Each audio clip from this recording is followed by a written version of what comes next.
इसमें क्या क्या आता है?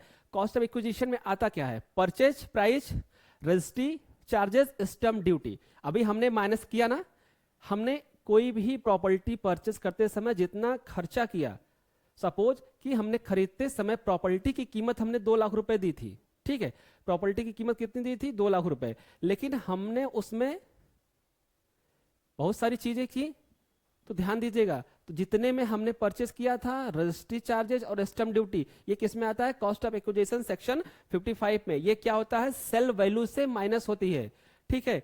अगला है cost of improvement. Cost of improvement में क्या आता है? रिनोवेशन। क्या आता है? Renovation, extension, extra structure improvement. मतलब कि मकान खरीदते समय हमने जो मेंटेनेंस करवाया था, हमने जो बनवाया था, वो हमारा कॉस्ट इसमें क्या होगा? माइनस किया जाएगा। और किस सेक्शन में माइनस होगा? सेक्शन 55 में। बात करते हैं एग्जम्पशन की अंडर कैपिटल गेन। ये ध्यान रखिएगा कि जब भी कैपिटल गेन का एग्जम्पशन लेना होता है तो सेक्शन 54, लोग यहां कंफ्यूज हो जाते हैं कि हम किस सेक्शन में हमें एग्जम्पशन लेना है, कैपिटल गेन का एग्जम्पशन कैसे लेना है, ठीक है। यहां पे लोग कंफ्यूजन हो जाते हैं।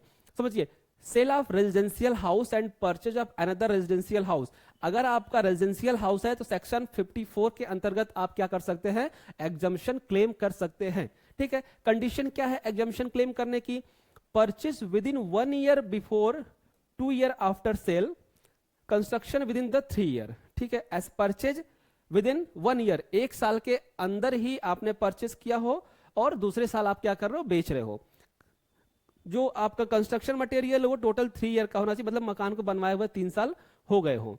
सेकंड सेक्शन आता है सेक्शन 54 EC। ध्यान दीजिए, बहुत इंपॉर्टेंट है section 54 EC। Section E4 EC क्या भैया? इन्वेस्टमेंट इन स्पेसिफाई बॉन्ड्स।